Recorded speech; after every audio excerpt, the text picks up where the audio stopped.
तो तुम्हारे इलाज के कारण असमय ही मारे गए। हम सबने ये तय कर लिया है कि रघु डॉक्टरी पढ़ने शहर जाएगा। बस तुम्हें कोई एतराज हो तो होता रहे। दुर्गा दत्त क्रोध से दांत पीसता हुआ वहाँ से चला गया। देखता हूँ मेरे रहते यहाँ कैसे कोई डॉक्टर रह पाता है। पूरे 6 साल बाद रघु अब डॉक्टर रघुनाथ बनकर शहर से वापस गांव आ गया है। यहाँ उसने अपना निजी एक छोटा सा अस्पताल भी खोल लिया है।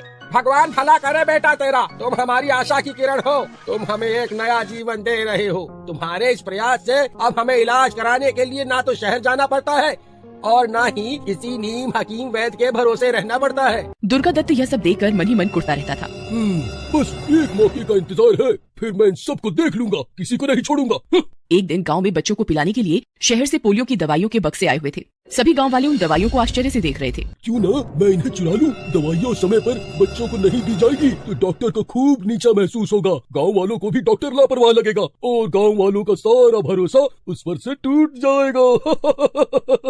दवाई का वितरण रविवार को होना था। दुर्गा दत्त ने शनिवार की रात को ही उन्हें चुराने का निर्णय किया। आधी रात का वक्त था, गांव में सब लोग सो गए थे। तब दुर्गा दत्त चुपके से अस्पताल में दाखिल हुआ। बेहद ही चौकन्ना होकर वह उस कमरे में पहुंचा जिसमें सारी दवाइयां रखी हुई थी। किसी को भनक न लगे इस डर से उसने कमरे की बत्ती नहीं जलाई और अपने साथ लाई छोटी सी टॉर्च के सहारे उसने पोलियो की दवाई का पूरा बक्सा उठा लिया। बक्से को उठाकर जैसे ही वह बाहर जाने को हुआ, उसका पैर किसी चीज पर पड़ा और वह बुरी तरह से फिसलकर फर्श पर गिर पड़ा। गिरने के क्रम में उसका सर वहाँ रखी लोहे की मेज से बड़ी जोर से टकराया और चित्त हो गया। दवाइयों का बक्सा भी उसके हाथ से छिटककर दूर जा गिरा और सारी दवाइयां बिखर गईं। अरे ये क्या, सारी दवाइयाँ यहाँ ऐसे बिखरी क्यों पड़ी हैं? वो देखिए मुखिया जी, दुर्गा दत्त, शायद उसके सिर में चोट लगी है। उसके सिर से खून निकलकर सारा फर्श पर जम गया है। मुझे लगता है दुर्गा दत्त चोरी के इरादे से अस्पताल में घुसा होगा और यहाँ इस हादसे में उसकी मौत हो गई। आप ठीक कह रहे हैं मुखिया जी, बुराई का फल हमेशा बुरा होता है। यह बात कुछ देर में पूरे गांव में फैल गई। सब उस पर थूथू करने लगे। यहाँ तक कि कोई उसके अंतिम संस्कार में जाने को भी तैयार नहीं हो रहा था। किसी तरह गांव के मुखिया ने हाथ पांव जोड़कर 10-12 लोगों को इकट्ठा किया और उसके शव को लेकर शमशान घाट गए। उसकी चिता भी पूरी तरह से जली भी नहीं थी कि अचानक आसमान में बादल छा गए और बारिश होने लगी। यह देखकर गाँव के लोग दुर्गा दत्त के शव को उसके हाल पर छोड़कर वापस आ गए। अधजले मांस की बू ने गाँव के कुत्तों को अधीर कर दिया। लोगों के जाने के बाद दुर्गा दत्त के अधजले शव पर कुत्ते टूट पड़े और उसकी बोटी बोटी उधेड़ डाली। इस तरह हुआ दुर्गा दत्त का अंतिम संस्कार। मुखिया जी, क्यों ना अस्पताल में एक चौकीदार रख ले? हाँ जरूर, नेकी और पूछ-पूछ, नेक काम में देरी कैसी? जल्दी ही उस अस्पताल में चौकीदार रख लिया गया। उस रात जब चौकीदार अस्पताल में पहरा दे रहा था, तब उसे अंदर से कुछ आवाज सुनाई दी। उसे लगा जरूर कोई चोर घुस आया है। वह अंदर गया तो उसने पाया कि आवाज दवाइयों वाले कमरे से आ रही है। जैसे ही वह कमरे के दरवाजे तक गया और बत्ती जलाई, उसने वहाँ एक भयानक आकृति देखी। उस आकृति का सारा शरीर जला हुआ और जगह जगह से मांस उठा हुआ था, मानो किसी जानवर ने नोच डाला। वह बुरी तरह से दवाइयों को नष्ट करने में लगी हुई थी। चौकीदार को यह देखकर जैसे लकवा मार गया। वह डर के मारे वहीं जड़ होकर रह गया। जैसे तैसे हिम्मत करके वह भागने के लिए मुड़ा ही था कि अचानक वह आकृति एकदम से उसके सामने आ गई। उसने चौकीदार की गर्दन को अपने हाथों से जकड़ लिया। चौकीदार किसी परिंदे की तरह छटपटाने लगा। थोड़ी ही देर में उसके प्राणों ने उसके शरीर का साथ छोड़ दिया। चौकीदार को मुर्दा देखकर उस भयानक आकृति की आंखें एक पल के लिए चमकी और अगले ही पल उसने चौकीदार की लाश को बुरी तरह नोच खसोट डाला। अगले दिन डॉक्टर रघुनाथ और अन्य लोग के अस्पताल में आने पर उफ, इसकी भी मौत हो गई। डॉक्टर साहब, शायद रात को किसी जंगली जानवर ने ऐसा किया है। आप भयभीत मत होइए। खैर, चौकीदार का अंतिम संस्कार कर दिया गया और एक दूसरे चौकीदार को नियुक्त किया गया। लेकिन उस चौकीदार की भी उसी तरह कटी फटी लाश मिली तो सारे गांव में सनसनी फैल गई। एक हफ्ते के अंदर 2-2 चौकीदारों की मौत से सारा गांव दहशत में आ गया था। डॉक्टर साहब, यहाँ किसी भूत प्रेत का चक्कर है। हो न हो यह काम जरूर दुर्गा दत्त की आत्मा कर रही है। मुझे तो कुछ समझ ही नहीं आ रहा है कि आखिर मैं क्या करूं। इस घटना के बाद से कोई भी चौकीदार वहाँ पर काम करने के लिए तैयार नहीं था। कुछ दिनों बाद मुखिया जी की पत्नी कमलावती अपने घर की सीढ़ियों पर से अचानक फिसलते हुए, "उई माँ!" क्या हुआ? कोई जवाब न पाकर वह बाहर आंगन में जाकर देखता है कि उसकी पत्नी गिर गई है और उसके सिर पर गहरी चोट आई है। आनन फानन में रघु को बुलाया गया और मुखिया की पत्नी को तत्काल अस्पताल में ले जाया गया। रात होने की वजह से कोई वहाँ रुकना नहीं चाहता था, इसलिए सब लोग वहाँ से धीरे धीरे चले गए। स्वयं मुखिया जी और रघु की भी यही राय थी, लेकिन मुखिया के घर पर इलाज की पूर्ण सुविधाएं न होने के कारण मजबूरीवश उन्हें वहाँ रुकना पड़ा। आधी रात हो चली थी। रघु ने मुखिया जी की पत्नी को टाँके लगाकर पट्टी कर दी थी, पर वह अभी भी बेहोश थी। मुखिया जी और रघु भी बातें करते करते वही कुर्सी पर ही ऊँघ रहे थे। अचानक उन्हें एक खटके की आवाज सुनाई देती है और दोनों चौंक जाते हैं। आवाज दवाइयों के कमरे से आ रही थी। दोनों का दिल बुरी तरह धड़कने लगता है। रघु हिम्मत करके उठता है और उस तरफ जाने लगता है। कहाँ जा रहे हो रघु? तुम्हें कहीं जाने की जरूरत नहीं है। मैं बस अभी आया मुखिया जी, आप यहीं ठहरिए। रघु सीधा दवाइयों के कमरे में पहुंच जाता है। वहाँ उसे एक भयानक आकृति दिखाई देती है जिसका सारा शरीर जला हुआ है और उसका जगह जगह से मांस उधड़ा हुआ है। सारे कमरे में एक भयानक बदबू फैली हुई है, जैसे कोई लाश सड़ रही हो। कौन है तुम? इतनी जल्दी भूल गया मुझे? मैं दुर्गा दत्त हूँ। तेरे ही कारण मेरा सर्वनाश हुआ है। अब मैं तेरा सर्वनाश करूँगा।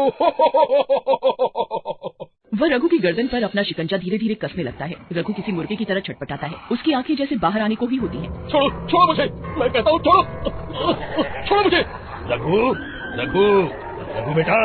अचानक दुर्गा दत्त की भयानक आकृति का ध्यान भंग हो जाता है और रघु उसके शिकंजे से छूट जाता है। मुखिया जी दुर्गा दत्त पर एक लकड़ी का टुकड़ा फेंक कर मारते हैं। हट, हमारे बीच में मत आ, तुम्हें देता हूँ, नहीं तो तू भी मरेगा साथ में।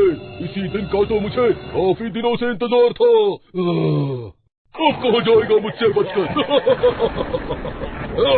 अचानक रघु उस भयानक आकृति को चकमा देकर और मुखिया को उठाकर उस कमरे में आता है जिसमें उसकी पत्नी थी। फिर वो दोनों जैसे तैसे उनकी पत्नी को स्ट्रेचर पर लाद कर वहाँ से बाहर निकलते हैं। बचाओ बचाओ। उनकी आवाज सुनकर कुछ ही देर में गांव के कई लोग हाथों में लाठियां और लालटेन लेकर वहां आ जाते हैं और उन लोगों को लेकर वहां से निकल जाते हैं। सुबह मुखिया और रघु द्वारा रात की घटना सुनकर गांव के लोग आपस में विचार कर वाराणसी से एक सिद्ध तांत्रिक को बुला कर लाते हैं।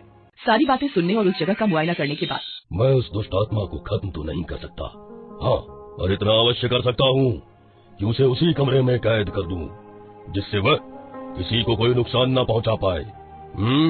जैसा आपको ठीक लगे, बस आप इससे हमारा पीछा छुड़ाइए। अब ये आत्मा इसी कक्ष में कैद रहेगी, लेकिन सावधान, भूल से भी इस कमरे का ताला नहीं खुलना चाहिए, वरना अनर्थ हो जाएगा। वो पापी आत्मा आजाद होकर सारे गांव को तबाह कर देगी। इस घटना को आज 15 साल से भी ऊपर हो गए हैं। डॉक्टर रघुनाथ की प्रसिद्धि चारों तरफ फैल गई है। अब उनका छोटा सा अस्पताल विस्तृत होकर बड़ा बन गया है, जहां आज कई डॉक्टर और तमाम तरह की आधुनिक मेडिकल सुविधाएं मरीजों के लिए उपलब्ध हैं। लेकिन इस अस्पताल का वो शापित कमरा जिसमें दुर्गा दत्त की आत्मा कैद है, आज भी बंद है। ये कहानी है मायागंज के एक प्राइवेट अस्पताल की। रात के 12:30 बज रहे थे। हर ओर सन्नाटा था। अस्पताल के एक बिस्तर पर अनन्या आंखें मूंद कर लेटी हुई थी। कुछ और मरीज भी अपने अपने बिस्तर पर सोए हुए थे। अनन्या के हाथ में स्लाइन लगी हुई थी। उसके बिस्तर के ऊपर एक मॉनिटर भी लगा था जिसमें आड़ी टेढ़ी रेखाएं चल रही थी। अचानक अनन्या को किसी औरत के रोने की आवाज आई। उस आवाज से उसकी नींद टूट गई। अरे, इतनी रात को अस्पताल में कौन रो रहा है?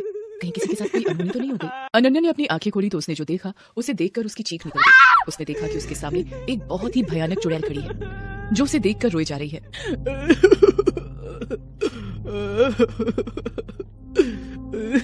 कौन हो तुम?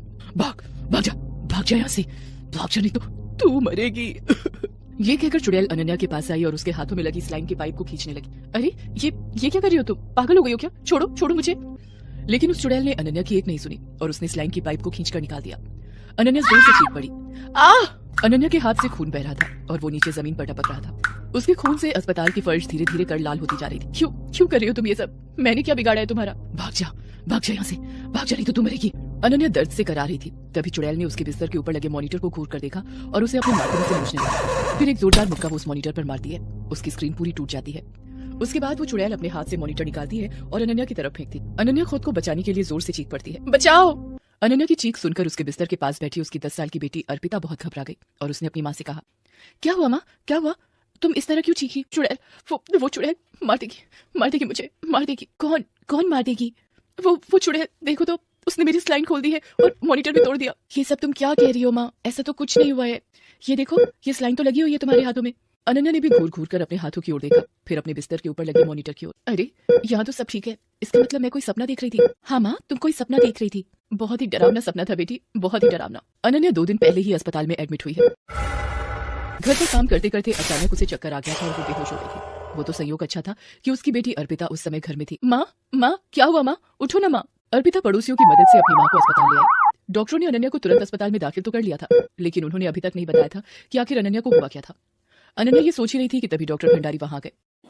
उन्होंने अनन्या की थोड़ी जांच की। सिस्टर, तुमने अभी तक इनकी सलाइन नहीं खोली है और इन्हें ये वाली इंजेक्शन अब तक लग जानी चाहिए थी, अभी तक क्यों नहीं लगी? देखो, इन सब मामलों में मुझे लापरवाही बिल्कुल पसंद नहीं है। मरीज यहाँ इतनी आशा के साथ हमारे पास आता है, हमारी पूरी जिम्मेदारी है कि हम उनकी देखभाल ठीक से करें। डॉक्टर भंडारी की बात सुनकर नर्स ने अपना सिर नीचे कर लिया और वो इंजेक्शन लाने चली गई। डॉक्टर साहब, मुझे हुआ क्या है? मैं कब तक घर वापस जाऊंगी? बहुत जल्द। ये कहकर डॉक्टर भंडारी वहां से चले गए। कुछ देर बाद नर्स ने आकर अनन्या की स्लाइन खोली और उन्हें इंजेक्शन लगाया और वो भी चली गई। उनके जाने के बाद अनन्या ने अर्पिता से कहा कि उसे वॉशरूम जाना है, इसलिए वो उठकर बाथरूम चली गई। बाथरूम से जब वो लौट रही थी तो उसे लगा कि कोई उसके पीछे है और वो उससे कुछ कह रहा है। उसने जब पीछे मुड़कर देखा तो उसे वही चुड़ैल फिर से दिखी। भाग जा यहाँ से, भाग जा।